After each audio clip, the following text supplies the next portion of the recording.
வாங்க Aparna Basu Malik vs India bar council வழக்க பத்தி விரிவா பார்க்கலாம்.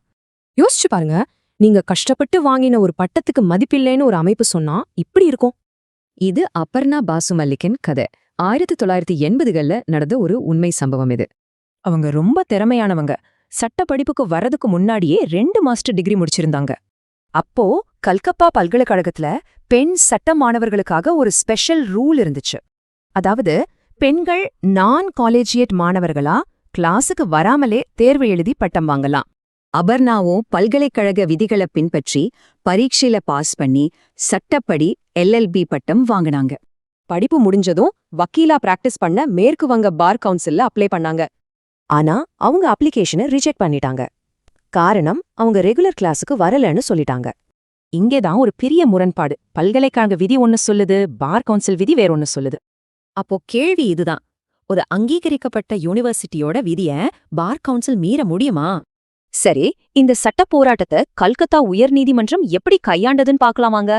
முதல்ல கோர்ட்டு வழக்கறிஞர்கள் சட்டத்தை எடுத்து பார்த்தாங்க. வக்கீல் ஆகறதுக்கு என்ன தகுதின்னு அதுல தெளிவா இருக்கு. அந்த சட்டத்தின்படி அங்கீகாரம் பெற்ற இந்திய பல்கலைக்கழகத்தோட சட்ட பட்டம் இருந்தாலே போதும். அதனால பார் கவுன்சில் தன்னோட அதிகார வரம்ப மீறிட்டதா நீதிமன்றம் தீர்ப்பளிச்சது. இத சட்டத்துல அல்ட்ரா வைரஸ்ன்னு சொல்வாங்க. அதாவது ஒருத்தர் தன்னோட அதிகாரத்துக்கு மீறி செயல்படுறது. கோர்ட் பார் கவுன்சிலின் வேலையை தெளிவுபடுத்துச்சு. அவங்க கல்வி தரத்தை மேம்படுத்தலாமே தவிர பதிவுக்கு புது விதி கொண்டுவர முடியாது. அது மட்டும் இல்ல, பார் கவுன்சில் இந்த விதியை கொண்டு வரும் முன் பல்கலைக்கழகங்கள் கிட்ட ஆலோசிக்கவும் இல்ல. இப்படி எல்லா பக்கமும் யோசிச்சு கோர்ட் தன்னோட இறுதி தீர்ப்ப அதிரடியா சொல்லுச்சு. பார் கவுன்சிலோட விதி செல்லாது. அபர்ணாவை உடனே வழக்கறிஞரா பதிவு செய்யணும்னு உத்தரவிட்டாங்க.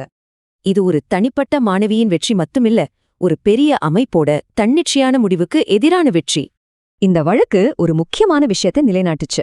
ஒரு அங்கீகரிக்கப்பட்ட பட்டம் இருந்தாலே போதும், கூடுதல் நிபந்தனைகள் தேவையில்லை.